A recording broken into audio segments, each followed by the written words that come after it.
Hi മകളെ, 10ാം ക്ലാസ്സിൽ full A+ നേടുക എന്ന് പറയുന്നത് 10ാം ക്ലാസ്സിലേക്ക് എത്തിയ എല്ലാ കുട്ടികളുടെ ഒരു സ്വപ്നമാണ് അല്ലേ.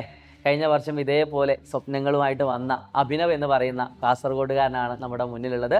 സോ ആദ്യം തന്നെ നമുക്ക് അഭിനവിനെ വെൽക്കം ചെയ്യാം. അഭിനവ്, എന്താണ് ആദ്യം സെൽഫ് ഇൻട്രഡക്ഷൻ നമുക്ക് തുടങ്ങാം. ഹായ്, എൻ്റെ പേര് അഭിനവ് AK. ഞാൻ കാസർഗോഡ് ജില്ലയിലെ കാടകം എന്ന് പറഞ്ഞ സ്ഥലത്തു നിന്നാണ് വരുന്നത്.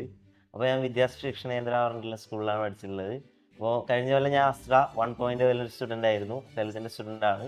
അപ്പോൾ ഇപ്രാവശ്യം മെയിൻ ആൻറ്റിൻ റിസൾട്ട് വന്നപ്പോൾ ഫുൾ A+ തന്നെ നേടാൻ പറ്റിയിട്ടുണ്ട്. അതിന് നമ്മുടെ അസ്ട്ര ബാച്ചിൽ വലിയൊരു സഹായം തന്നെ എനിക്ക് തന്നിട്ടുണ്ട്.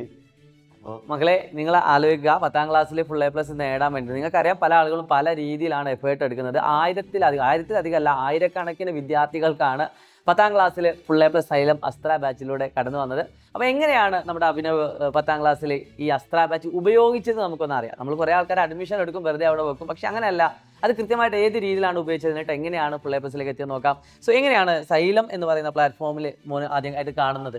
ഞാൻ 8th നിന്നാണ് ഫസ്റ്റ് സൈലത്തിൻ്റെ ക്ലാസ്സൊക്കെ യൂട്യൂബിൽ കാണുന്നുള്ളത്. ഓക്കെ. പിന്നീട് ഞാൻ 9th വെക്കുമ്പോൾ അസ്ട്രനെ കുറിച്ച് കേട്ടു.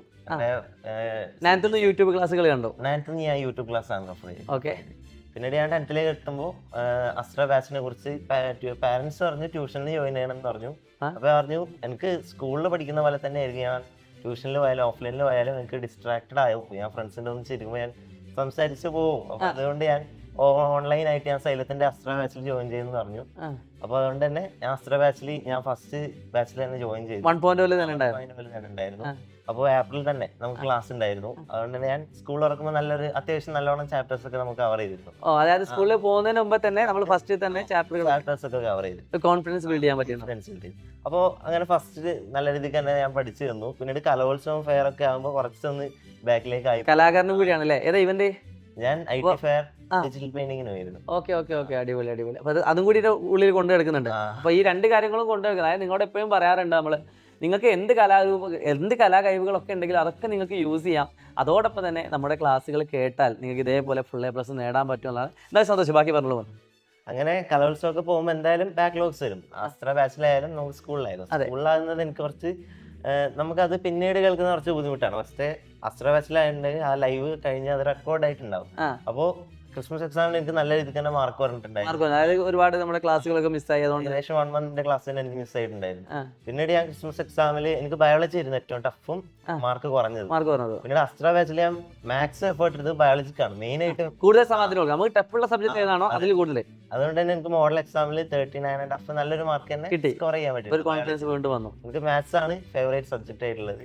അതുകൊണ്ട് തന്നെ അസ്ട്ര ബാച്ച് എന്ന് പറയുന്നത് എനിക്ക് ക്രിസ്മസ് എക്സാമിന് ശേഷമാണ് കറക്റ്റ് ആയിട്ട് അതിന്റെ ഒരു വാല്യൂ എനിക്ക് കറക്റ്റ് മനസ്സിലായില്ല. കാരണം സ്റ്റഡി മെറ്റീരിയൽസ് ആയിരുന്നു എനിക്ക് ഫസ്റ്റ് ഒക്കെ. ഞാൻ സ്റ്റഡി മെറ്റീരിയൽസ് വായിച്ചില്ല, ഞാൻ ലാസ്റ്റ് ആകുമ്പോഴാണ് എനിക്ക് സ്റ്റഡി മെറ്റീരിയൽസിന്റെ വാല്യൂ ഒക്കെ അറിയുന്നത്. ഇനി ജോയിൻ ചെയ്യുന്ന ആൾക്കാരോട് പറയാനുള്ളത്, സ്റ്റഡി മെറ്റീരിയൽസ് ഫസ്റ്റ് തന്നെ വായിച്ചാൽ അത് വളരെ ഉപകാരമായിരിക്കും. പുതിയ ടെക്സ്റ്റ് ബുക്ക് ആയതുകൊണ്ട് കുറച്ചൊരു സമയം എടുക്കും, പക്ഷേ ഞങ്ങൾ തന്നിരിക്കും കേട്ടോ, ഡോണ്ട് വരി. അപ്പോൾ പുതിയ ടെക്സ്റ്റ് ബുക്ക് ആണല്ലോ നമുക്ക് വന്നിരിക്കുന്നത് പുതിയ. യെസ്. അപ്പോൾ എങ്ങനെയുണ്ട് പാരന്റ്സിന്റെ ഒക്കെ സപ്പോർട്ട് എങ്ങനെയാണ്? പാരന്റ്സ് ഫസ്റ്റ് പറഞ്ഞത് ഓൺലൈൻ ആകുമ്പോൾ നീ എന്തായാലും യൂട്യൂബ് അങ്ങനെയൊക്കെ പോകുമെന്ന് പറഞ്ഞു. പിന്നീട് ഓൺലൈൻ ബാച്ച് എടുത്തു. പിന്നീട് അമ്മയൊക്കെ പറഞ്ഞിട്ടുള്ളത് ഫുൾ സപ്പോർട്ടാണ്. എന്നാലും ഫസ്റ്റ് ഒക്കെ പറഞ്ഞത് പബ്ലിക് എക്സാം ഒക്കെ ആകുമ്പോൾ ലൈവ് നോക്കിയിട്ട് പോയിട്ട് ഉപകാരമൊന്നും ഉണ്ടായില്ല, നീ പഠിച്ചിട്ട് തന്നെ പോകണമെന്ന് പറഞ്ഞു. പിന്നീട് ഞാൻ ലൈവ് ഒക്കെ കണ്ടിട്ടില്ല, എന്റെ മാർക്ക് കാണുമ്പോൾ അവർക്ക് ഒരു സംഭവം മനസ്സിലായി. അങ്ങനെ ഫുൾ സപ്പോർട്ട് ഉണ്ടായിരുന്നു ലാസ്റ്റ് ആകുമ്പോഴും ഫസ്റ്റിനായാലും. ഇപ്പൊ നമ്മൾ പലപ്പോഴും കേൾക്കാറുണ്ട് പാരന്റ്സും കൂടി ഇരുന്ന് കൊണ്ടൊക്കെ ക്ലാസ്സുകൾ കാണാറുണ്ട് എന്നൊക്കെ കേൾക്കാം. അങ്ങനത്തെ എന്തെങ്കിലും സിസ്റ്റം? പാരന്റ്സും കാണാറുണ്ട്, എന്റെ അനിയത്തി വരെ കാണാറുണ്ടായിരുന്നു. എസ്പെഷ്യലി ഫൂഫു സാറിന്റെ വളരെ വലിയൊരു ഫാനാണ് അവള്. സാറിനെ കാണാൻ വരുന്ന പറയുമ്പോൾ അവിടെ കാണാൻ വരുന്നു. നമുക്ക് എന്തായാലും കാണാം. ഇപ്പൊ എന്താ ദുർഭാഗ്യവശം നമുക്ക് കാണാൻ പറ്റില്ല, തീർച്ചയായിട്ടും നമുക്ക് പോയി കാണാം. അപ്പൊ നന്നായിട്ട് പഠിക്കാൻ പറയാം. പിന്നെ ഇനി വരുന്ന 9ാം ക്ലാസ് കഴിഞ്ഞപ്പോൾ 10ാം ക്ലാസ്സിലേക്ക് എത്തിയ കുട്ടിയോട് എന്താണ് മോന് പറയാനുള്ളത്? ആദ്യം മുതലേ പഠിക്കണോ, അല്ലെ എല്ലാ ദിവസവും പഠിക്കണോ, അല്ലെ ലാസ്റ്റിലേക്ക് മാത്രം പഠിച്ചാൽ മതിയോ? എങ്ങനെയാണ് തോന്നുന്നത്? ലാസ്റ്റിലേക്ക് വെക്കുന്നതിനെ കാട്ടി ഒരു കൺസിസ്റ്റന്റ് ആയിട്ട് നമ്മൾ ഒരേ ലെവലിൽ പഠിച്ചുകൊണ്ട് പോയാൽ നമുക്ക് ഈസി ആയിട്ട് 10th ഒക്കെ ഇതെടുക്കാൻ പറ്റും. ഭയങ്കര പ്രഷറൊന്നും അവസാനത്തിലേക്ക് വരില്ല, ആദ്യം മുതലേ പഠിച്ചു. അപ്പൊ എല്ലാവരും ശ്രദ്ധിക്കുക, ആദ്യം മുതൽ തന്നെ പഠിക്കാൻ ശ്രമിക്കുക.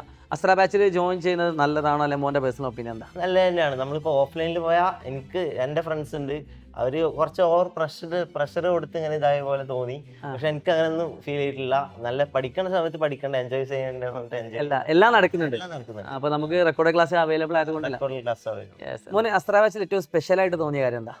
അത് അസ്ത്ര ബാച്ച് നടത്തുന്ന എക്സാംസ് ആയാലും അവരുടെ റിവിഷൻ ആയാലും മൊത്തത്തിൽ സ്പെഷ്യൽ തന്നെയാണ്. എന്നാലും എനിക്കധികം ഹെൽപ്പായത് അവരുടെ ക്വസ്റ്റ്യൻസ് ആയാലും സ്പെഷ്യലി റിവിഷൻ യൂട്യൂബിലായാലും ആപ്പിലായാലും വളരെ ഹെൽപ്പായിരുന്നു എനിക്കത്.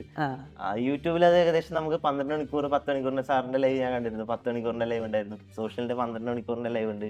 അങ്ങനെ എല്ലാം കണ്ടിട്ടുണ്ടായിരുന്നു.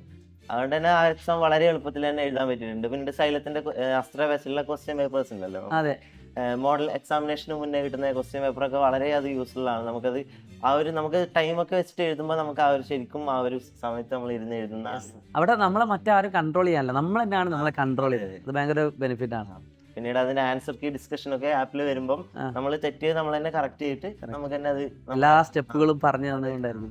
എന്തായാലും സന്തോഷം. അപ്പോൾ എല്ലാവരും എന്ത് ചെയ്യുക, താഴെ കാണാൻ നമ്പറിൽ വിളിച്ചുകൊണ്ട് ധൈര്യമായിട്ട് നിങ്ങൾക്ക് അസ്ത്ര ബാച്ചിൽ ജോയിൻ ചെയ്യാം. ഞങ്ങൾ പറയുന്ന ഒരു ഉറപ്പ് എന്താണെന്ന് വെച്ചാൽ, നിങ്ങൾ പഠിക്കാൻ തയ്യാറാണെങ്കിൽ, മനസ്സുണ്ട് എങ്കിൽ അതിനനുസരിച്ച് നിങ്ങൾ പ്രവർത്തിക്കാനും തയ്യാറാണെങ്കിൽ ബാക്കി ഞങ്ങൾ ഏറ്റു. അതാണ് ഞങ്ങൾക്ക് പറയാനുള്ളത്. സോ പുതിയൊരു എപ്പിസോഡുമായിട്ട് നമുക്ക് വീണ്ടും കാണാം. ഓൾ ദ ബെസ്റ്റ് എടുത്താലോ? All the best. Yes, all the best guys.